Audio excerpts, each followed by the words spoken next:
여러분, 권력이 사람을 부패하게 만들까요? 아니면 부패한 사람들이 권력을 잡게 되는 걸까요? 여러분, 뭐가 맞는 것 같습니까? 권력이 사람을 부패하게 만들까? 아니면 부패한 사람들이니까 권력을 잡게 되는 걸까? 영국의 UCL 대학의 이제 브라이언 클라스 교수가 권력의 심리학이라는 책을 쓰셨는데요. 그 책에 보면은 뭐라고 답하고 있냐면은 둘 다 맞대요. 그러니까 권력이 사람을 부패하게 하는 것도 맞고 부패한 사람이니까 권력을 잡게 되는 것도 맞다. 이제 그렇게 이야기를 하고 있어요. 이 클라스 교수가 이제 뭐라고 이제 계속 설명을 하냐면은 모든 사람이 권력을 추구하지는 않습니다. 모든 사람들이 권력을 탐하지는 않습니다. 하지만 유독 권력에 집착하고 권력을 탐하는 사람들이 있습니다. 이렇게 얘기를 해요. 그리고 그런 사람들은요, 또 권력을 손에 넣는 데 있어서 굉장히 유능하다 그래요. 타고난 소질이 있는 거죠. 여러분도 아마 주변에서 그런 분들을 간혹 보실 거예요. 어떤 조직에 들어가면은 어떻게 그렇게 중요한 자리를 요직을 차지하고 또 높은 자리에 올라가고 하는 것을 능수능란하게 잘하는지, 또 사람들의 마음을 막 자기에게로 끌어모으고 그 사람들을 어떻게 보면 유혹하고 현혹하는 기술도 얼마나 탁월한지, 자기를 돋보이게 만들고 사람들이 자기를 우러러보게 만드는 그런 기술들이 얼마나 그렇게 탁월한지, 여러분 그런 사람들이 우리 주위에도 있지 않습니까? 근데 이제 문제가 뭐냐면 이들이요, 심리적으로 이렇게 문제를 드러낼 때가 많다는 거예요. 특히 어떤 문제가 많냐? 통계적으로 볼 때 사이코패스 성향을 가진 사람들이 많이 있대요. 여러분, 사이코패스가 뭡니까? 반사회적 성격장애 같은 거 아닙니까? 이렇게 권력에 집착하고 또 권력을 가졌을 때 쉽게 또 부패하고 하는 그런 사람들이 심리적으로 사이코패스 성향을 보이는 경우가 많아서 또 사람들에게 악영향을 주게 된다. 이제 그렇게 얘기를 해요. 여러분, 오늘 본문에 등장하는 이 헤롯이 어쩌면은 그런 사람이 아닐까 하는 생각이 듭니다. 헤롯은 예수님께서 이 땅에 태어나셨을 때에 유대의 왕이었던 사람이죠. 이 헤롯의 가까운 친구들이 누구냐면은 율리우스 카이사르, 옥타비아누스, 뭐 이런 사람들이 가까운 친구들이에요. 그러니까 로마 황제, 그리고 로마 황제 가문하고 굉장히 절친이었던 사람이 바로 이 헤롯 대왕이에요. 근데 이 헤롯이 바로 우리 예수님이 이 땅에 태어나셨을 때에 바로 유대의 왕이었습니다. 그런데 이 헤롯이 어떤 사람이었냐면은 자신이 권자에서 쫓겨나게 될까봐 늘 노심초사하는 사람이었거든요. 급기야 자신의 왕권, 이 권력을 지키기 위해서 자신의 아내와 3명의 아들들을 죽여버려요. 대단한 사람이죠. 여러분, 사이코패스 아닐까요? 진짜. 그랬던 헤롯이요, 동방박사들에게 유대인의 왕이 태어나셨다는 소식을 듣게 됩니다. 여러분, 어떻게 했을까요?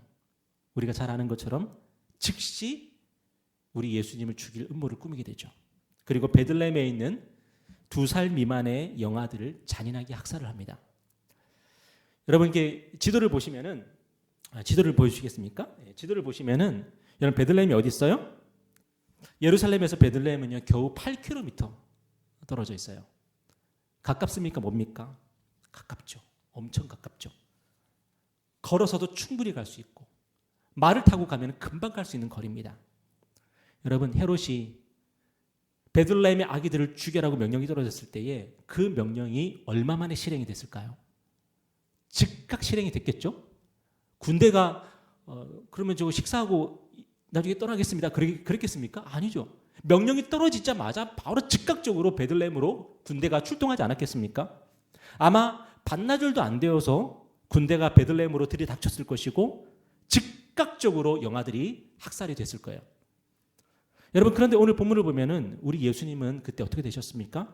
오늘 13절에 보니까 그들이 떠난 후에 주의 사자가 요셉에게 현몽하여 이르되 헤롯이 아기를 찾아 죽이려 하니 일어나 아기와 그의 어머니를 데리고 애굽으로 피하여 내가 내게 이르기까지 거기 있으라 하시니. 여러분, 하나님이 요셉의 꿈에 천사를 보내십니다. 그래서 아기 예수님을 데리고 애굽으로 빨리 피신을 하라고, 애굽으로 빨리 떠나라고 그렇게 명령을 하십니다. 여러분, 요셉이 밤에 꿈에서 천사의 그 명령을 들었어요. 요셉이 얼마 있다가 애굽으로 떠났을까요? 오늘 성경을 보니까 그 밤에 즉시 자다가요. 천사가 애굽으로 떠나라고 명령합니다. 바로 잠자리에서 일어나죠. 바로 잠자리에서 일어나서 마리아와 아기 예수님을 데리고 애굽으로 이제 떠나는 겁니다. 여러분, 그래서 아기 예수님이요, 이 헤롯의 칼을 이제 피할 수가 있었던 거죠. 여러분, 생각보다 우리가 성경을 읽으면은 굉장히 점잖게 읽게 되는데 생각보다 굉장히 급박한 사건이었어요. 헤롯이 아기들을 죽이라 그러고 예루살렘에서 베들레헴은 겨우 8km밖에 안 되고 군대들이 말을 타고 출동하면은 여러분 얼마나 걸렸을까요? 요셉은 밤에 잠을 자다가 벌떡 일어나서 마리아와 아기 예수님을 데리고 애굽으로 뛰어가고. 여러분, 우리가 이 오늘 본문을 통해서 무엇을 보게 됩니까? 하나님께서 정말 아기 예수님을 신실하게 보호하시고 인도하시는 것을 보게 되지 않습니까? 만약에 1시간이라도 늦게 천사의 계시를 받았다면, 30분이라도 늦게 천사의 계시를 받았다면 어쩌면은 우리 예수님이 헤롯의 군대에게 붙잡혀서 죽임을 당했을 수도 있는 그런 급박한 사건이었습니다. 그런데 우리 하나님께서 요셉에게 꿈을 통해서 인도해 주시고 우리 아기 예수님을 보호하시고, 여러분 정말로 급박하게 그리고 신실하게 이런 일들이 일어났던 거죠. 여러분, 그런데 이 사건이 오늘 저와 여러분에게 주는 메시지는 뭘까요? 바로 하나님께서 얼마나 신실하게 우리 교회를 인도하시고 보호하시는지를 우리에게 보여주시는 거예요. 왜냐하면 교회는 하나님의 집이고 바로 교회는 그리스도의 몸이기 때문이에요.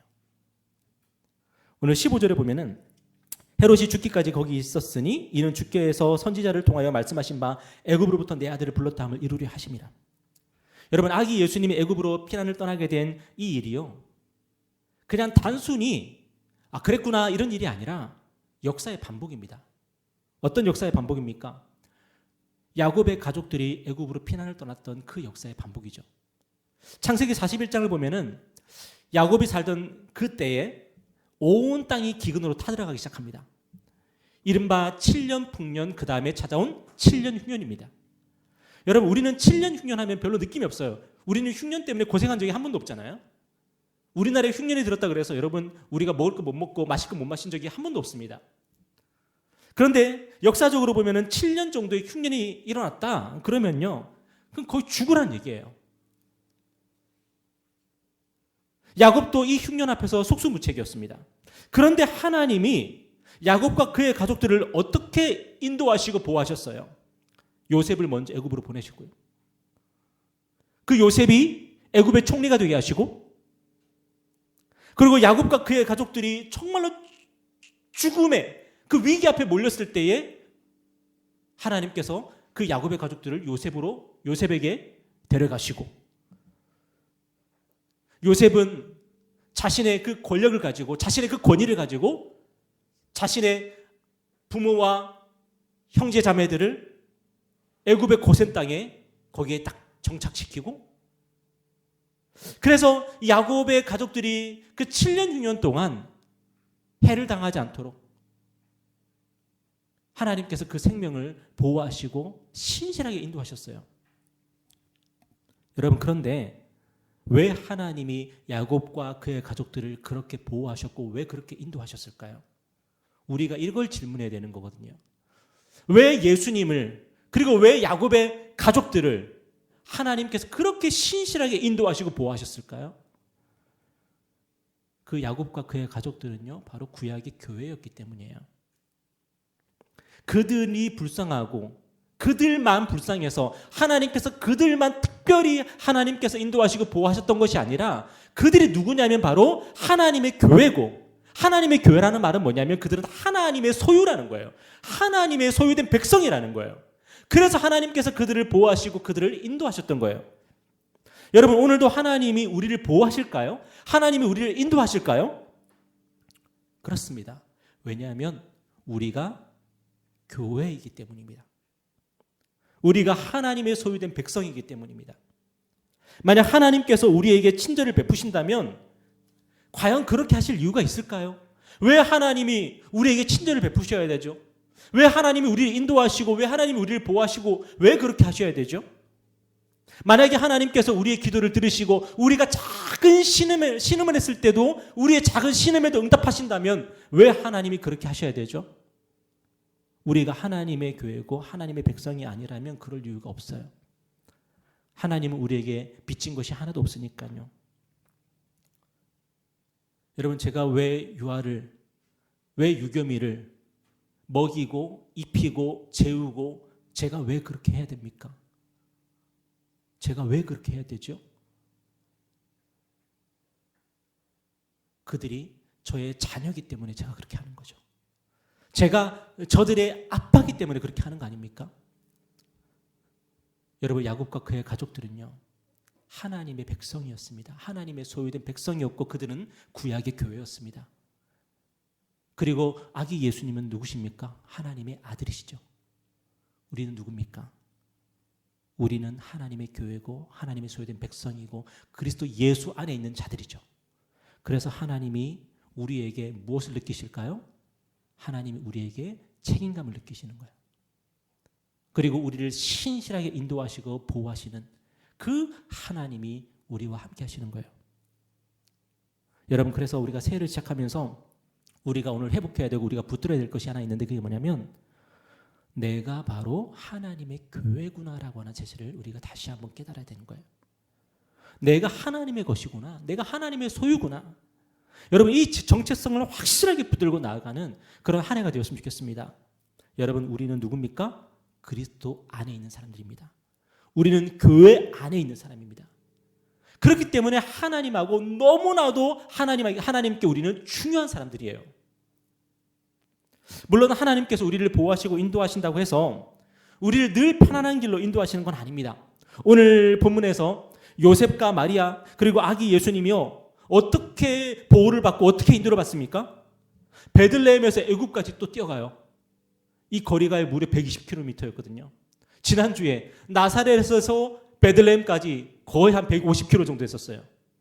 근데 이제 베들레헴에서 애굽까지 120km를 또 행군해 나가야 되는 거예요. 게다가 이번 여정은요, 충분히 준비할 시간도 없었습니다. 나사렛에서 베들레헴까지 올 때는 아마 준비하는 시간이 넉넉하게 있었겠죠. 그런데 이번에는 밤사이에 꿈을 꿨고 그리고 하나님의 명령을 따라서 바로 마리아를 깨우고 아기 예수님을 들쳐업고 그렇게 애굽으로 뛰어가야 됐기 때문에 충분히 준비할 시간도 없었습니다. 요셉과 마리아와 아기 예수님은요, 정말 불편한 길, 정말 험난한 길을 그렇게 걸어가야 됐죠. 여러분, 하나님은요, 올해도 우리를 보호하실 것이고 우리를 인도하실 것입니다. 그렇지만 우리가 상상하는 것처럼 그것이 늘 평탄한 길은 아닐 거예요. 늘 편안한 길은 아닐 거예요. 하나님은 우리와 함께 하신다고 약속은 하시지만 편안하고 안락한 길을 내가 보장해 줄게 이렇게 말씀하시진 않으세요. 때로는 우리가 험산 줄령을 넘어야 됩니다. 때로는 강과 바다를 지나가야 됩니다. 그런데 우리 하나님이 우리에게 약속하시는 것은 뭐냐면 그 여정이 결코 무의미하지 않을 거라는 거죠. 여러분, 우리는 개고생하지 않을 겁니다. 이스라엘 백성의 광야 40년 우리가 생각해 볼 때에 이스라엘 백성들은 광야 40년 동안 이것저것 없는 것을 너무나도 자주 경험했습니다. 하나님께서 그들이 불편하지 않도록, 하나도 불편하지 않도록 그들의 가는 길에 카페트를 깔아주지 않으셨습니다. 험한 길을 걸어야 됐고요. 먹을 것과 마실 것과 이런 것들을 놓고 그들은 걱정해야 됐습니다. 그래서 원망하기도 하고 불평하기도 하고 때로는 하나님께 징계를 당하기도 했죠. 그런데 이스라엘 백성이 40년 동안 무엇을 경험을 합니까? 낮에는 구름 기둥과 밤에는 불 기둥을 경험하고 아침마다 만나를 경험하고 때로는 저녁에는 메추라기 때가 그들의 양식이 되기도 하고 어떤 날은 반석에서 생수가 터져 나오기도 했습니다. 여러분, 역사상 이런 것을 경험한 민족이 있었습니까? 어떤 민족도 이런 것을 경험하지는 못했습니다. 더 놀라운 것은 뭐냐면 이스라엘 백성들이 40년 동안요, 하나님의 율법을 배웠어요. 어쩌면 당시 전 세계에서 가장 가난한 민족이 이스라엘 백성이 아니었을까 싶습니다. 하지만 전 세계에서 가장 지혜로운 민족이 누구냐라고 물어본다면 유대인들이 아니었을까요? 신명기 4장 7절에 보면은 이렇게 말씀합니다. 우리 하나님 여호와께서 우리가 그에게 기도할 때마다 우리에게 가까이 하심과 같이 그 신이 가까이 함을 얻은 큰 나라가 어디 있느냐. 저는 이 말씀이 올해 저와 여러분에게 이루어지기를 정말 축복합니다. 이 세상에는 큰 나라가 많거든요. 큰 나라들이 많이 있잖아요. 여러분, 우리가 아는 것처럼 이스라엘 정말 작은 나라입니다. 역사적으로 봐도 이스라엘은 별로 큰 나라였던 적이 없습니다. 늘 팔레스타인 그 지역 안에 갇혀 있었던 작은 나라입니다. 여러분, 그런데 뭐라고 고백합니까? 우리가 기도할 때마다 하나님이 그렇게 가까이 하시는 것을 경험한 그런 큰 나라들이 어디 있었냐는 거예요. 우리는 정말 작은 민족이지만, 정말 작은 나라지만 우리가 기도할 때마다 여호와 하나님께서 우리와 가까이 하시는 것을 우리는 경험하지 않았냐? 라고 묻고 있는 거예요.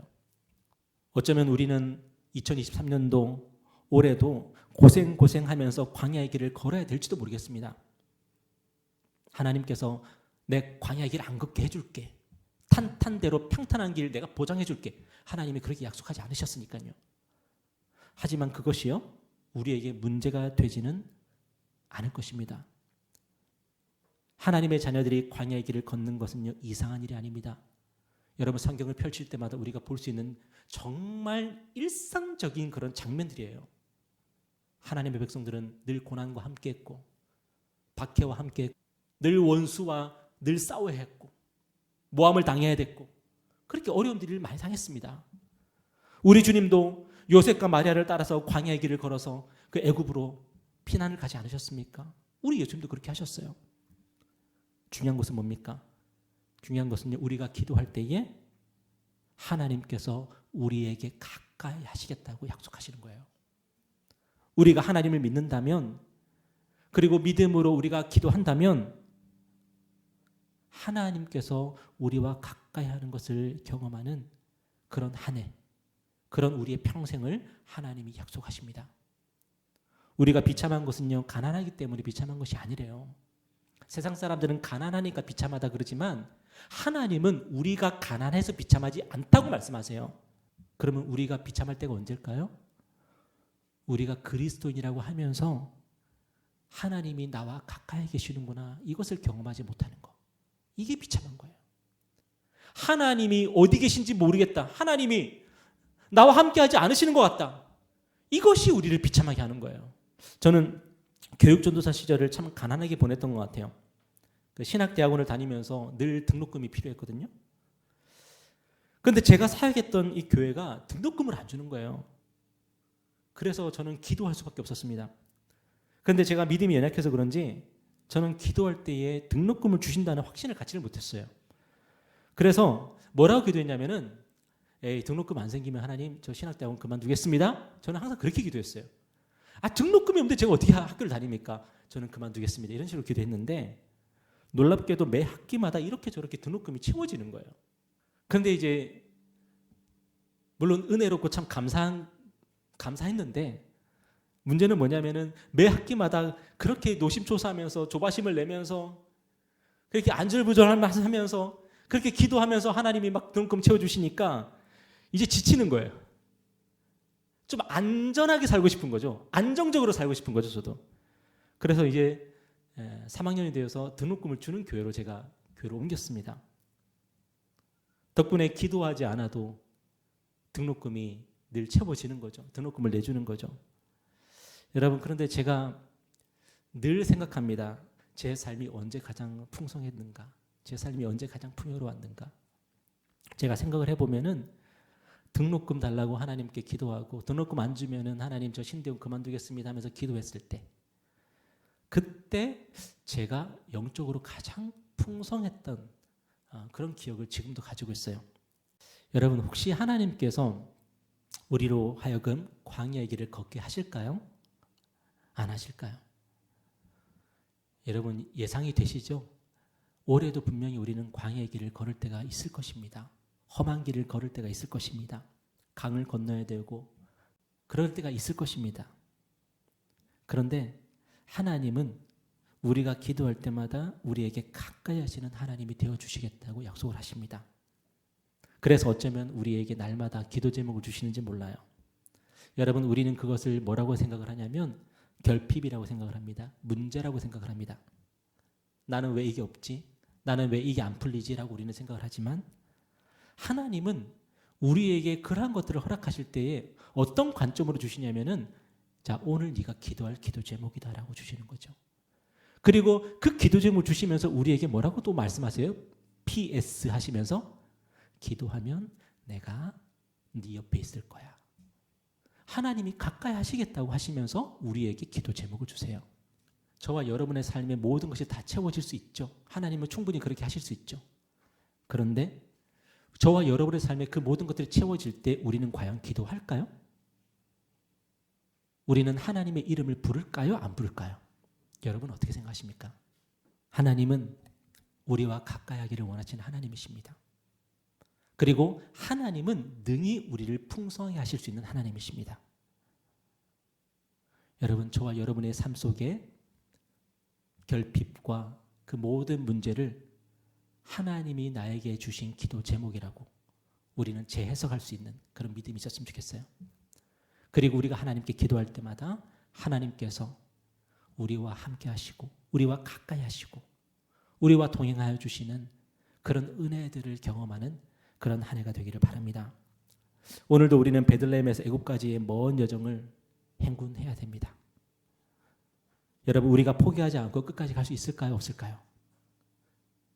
그래서 우리에게 필요한 것이 있는데 그게 뭐냐면 바로 예배입니다. 예배. 우리 성경을 보면은 우리 믿음의 선진들이 하나님께 제단을 쌓는 모습을 우리가 자주 보게 되거든요. 우리 창세기 12장 한번 보겠습니다. 대표적으로 이제 아브라함이 하나님께 제단을 쌓곤 했는데요. 창세기 12장에 보면은 여호와께서 아브라함에게 나타나 이르시되 내가 이 땅을 내 자손에게 주리라 하신지라.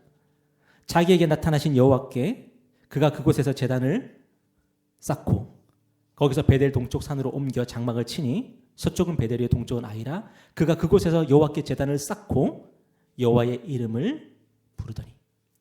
여러분, 왜 아브라함이 장막을 이동할 때마다 하나님께 제단을 쌓고 하나님을 예배했을까요? 어떤 의무나 책임 때문이었을까요? 여러분, 아브라함 당시에도 주일이라는 게 있었을까요? 아브라함 당시에도 안식일이 있었을까요? 그런 거 없어요. 안식일 모세 시대 때 나온 거고 주일 예수님 오셔서 생긴 거 아니에요? 아브라함은 특별히 빨간 날이 있는 인생이 아니에요. 주일이나 안식일이 없어요. 그러면 왜 아브라함이 제단을 쌓고 하나님을 예배했을까요? 바로 자기 믿음 지키려고 하는 거예요. 내 믿음 지키려고 하는 거예요. 우리는 주일마다 하나님께 예배를 드립니다. 우리는 그것을 뭐라고 부르냐면은 주일 성수라 그래요. 주일 성수가 무슨 말이냐면 주일을 거룩하게 지킨다는 뜻이에요. 그런데 우리가 주일을 지키는 겁니까? 아니면 주일이 우리를 지키는 겁니까? 여러분은 뭐라고 생각하십니까? 우리가 주일을 지켜주는 거예요? 아니면 주일이 우리를 지켜주는 거예요? 우리가 예배를 지키는 거예요? 아니면 예배가 우리를 지키는 거예요? 기도도 마찬가지 아닐까요? 우리가 조금 전에 읽은 창세기 12장 8절에 보니까 이렇게 말씀하고 있죠. 그가 그곳에서 여호와께 제단을 쌓고 여호와의 이름을 부르더니. 아브라함이 하나님의 이름을 불렀다는 게 무슨 뜻이죠? 기도했다는 뜻이에요. 제단을 쌓고 하나님, 그게 아니라 기도했다는 말이에요. 여러분, 왜 아브라함이 하나님께 예배하고 기도했을까요? 지금 아브라함은 미지의 땅을 향해 나아가고 있어요. 내가 어디로 가야 되는지도 몰라요. 하나님 인도하시는 곳을 따라서 그냥 한 걸음 한 걸음 나아가는 거예요. 뭘로? 믿음으로. 안전이 없어요. 안정이 없어요. 편안한 길도 없어요. 늘 불안해요. 확실한 거 하나도 없어요. 늘 안개 같아요. 매일매일 아브라함은 그런 인생을 살아가야 돼요. 그런데 내가 그런 인생을 끝까지 살아가야 되는 이유가 뭐냐면 하나님이 나를 부르셨기 때문이에요. 하나님이 나를 그런 삶으로 나를 부르셨기 때문이에요. 그러니까 포기할 수도 없어요. 그러면 어떻게 그 삶을 살 수 있죠? 어떻게 그 길을 끝까지 걸어갈 수 있죠? 그래서 예배하는 거예요. 그래서 하나님의 이름을 부르며 기도했던 거예요. 믿음을 지키려고.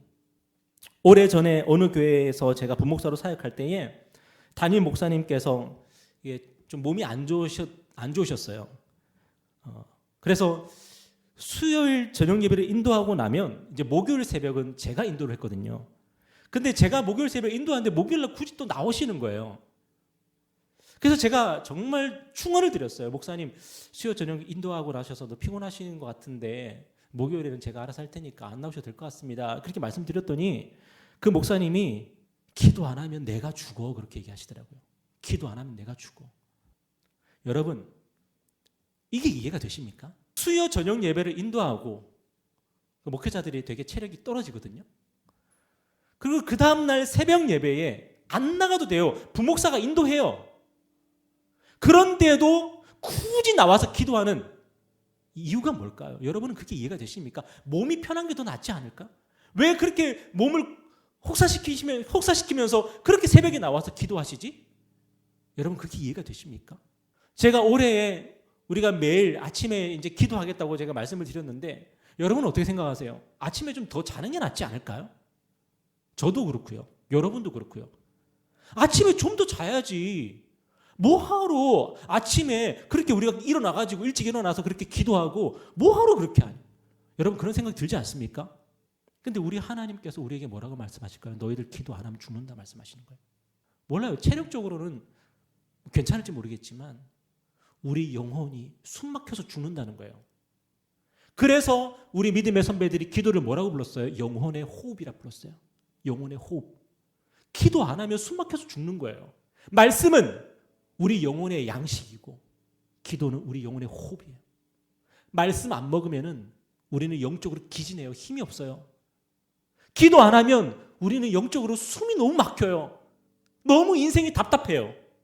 이것을 너무 잘 알기 때문에 우리 믿음의 선배들이 그렇게 기도하면서 그렇게 말씀을 묵상하면서 살지 않았을까요? 오늘 이 시대는요, 영적인 것들을 굉장히 터부시하는 시대입니다. 기도하자 그러면은 뭐 그렇게 기도하냐고. 우리의 삶을 채우는 것들이 얼마나 많이 있는데, 그죠? 우리의 삶을 채우는 것들이 얼마나 많이 있습니까? 컨텐츠가 얼마나 많이 있습니까? 그런데 그것이 우리의 숨통을 틔워주든가요? 우리 영혼을 살게 해주든가요? 우리의 영혼의 답답함을 해결해 주던가요? 아니에요. 나중에 이삭도요, 하나님께 제단을 쌓고, 그리고 야곱도 하나님께 제단을 쌓아요. 그들은 그렇게 믿음의 길을 걸었던 거예요. 여러분, 오늘 저와 여러분을 하여금 믿음의 길을 끝까지 걸어가게 해주는 게 뭐가 있을까요? 뭐가 있을까요? 여러분이 휴대폰을 가까이 하고 있으면 그것이 우리를 믿음의 길로 인도해 줍니까? 그것이 우리를 믿음을 강하게 붙들어 줍니까? 끝까지 주님 가라고 하신 그 길을 우리가 걸어갈 수 있게 해줍니까? 예배예요. 하나님의 말씀이에요. 그리고 기도예요. 우리 믿음의 선배들이 해왔던 바로 그것들이 우리를 지켜주는 거고 우리를 살게 해주는 거고 우리를 채워주는 거예요. 저는 여러분에게 뭔가를 지켜야 된다고 강조하지 않는 편입니다. 그죠? 제가 목사 치고 그렇게 여러분에게 막 그렇게 이거 해야 됩니다, 저거 해야 됩니다 그렇게 강조하지는 않잖아요. 그런데 그것들이 중요하지 않아서가 아닙니다. 예배가 중요하지 않아서가 아니고 여러분 성경 읽기가 중요하지 않아서가 아니고 기도하는 것이 중요하지 않아서가 아니에요. 혹시라도 우리가 형식주의에 빠지게 될까 봐 제가 잘 강조하지 않았던 거예요.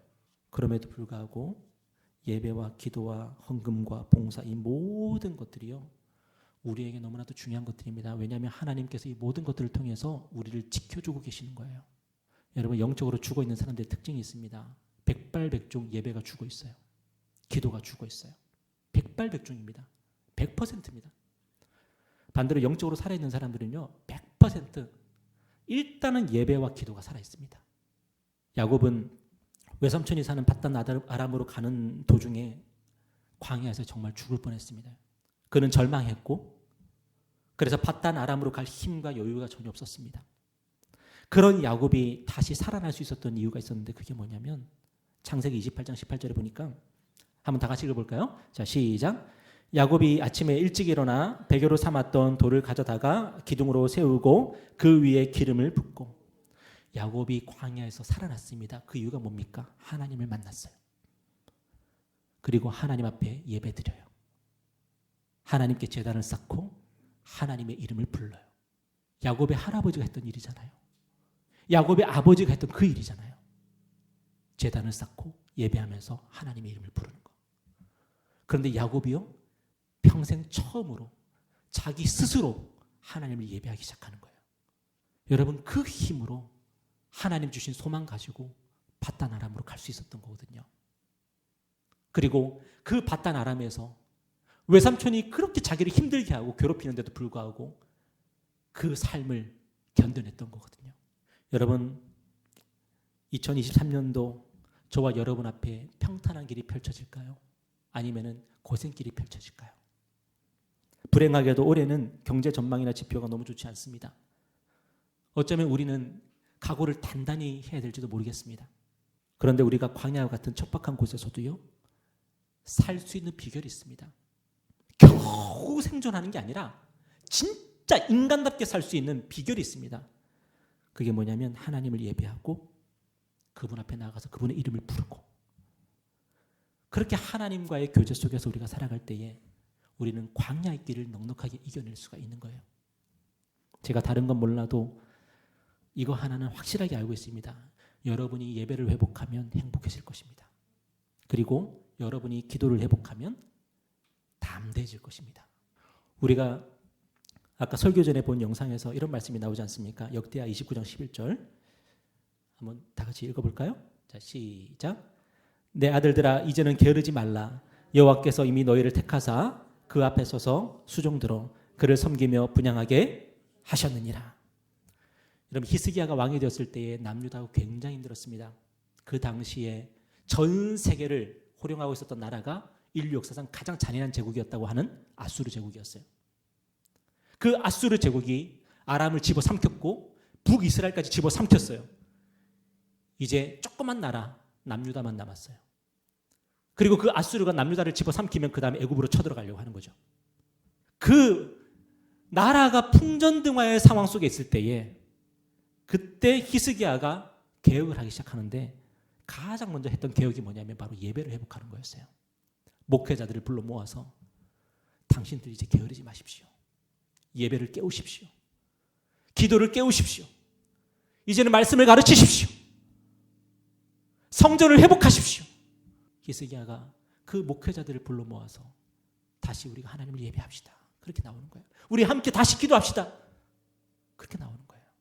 여러분, 예배는 저와 여러분의 삶의 수원지 같은 거예요. 예배가 회복되면 우리의 삶이 회복됩니다. 예배가 죽으면 우리의 삶이 죽습니다. 올해 제가 아까 말씀드린 것처럼 예배, 제자 훈련, 전도, 기도회 우리가 이제 하나씩 세워나갈 거예요. 우리가 교회로서 이제는 더 힘차게 우리가 발걸음을 내디디려고 합니다. 그런데 우리가 그 모임을 만들고 지키는 게 아니에요. 그 모임들이 우리를 만들어주는 거고 우리를 지켜주는 거예요. 하나님이 저와 여러분과 함께 하십니다. 하나님이 우리와 가까이 하십니다. 우리와 가까이 하시기를 원하시는 하나님 앞에 여러분 나아가십시오. 어렵지 않습니다. 돈이 들지 않습니다. 여러분 예배하시고 하나님께 기도하셔서 올 한 해 정말로 하나님을 가까이 하는 그런 믿음의 조들 되시기를 주님의 이름으로 축복합니다. 기도하겠습니다.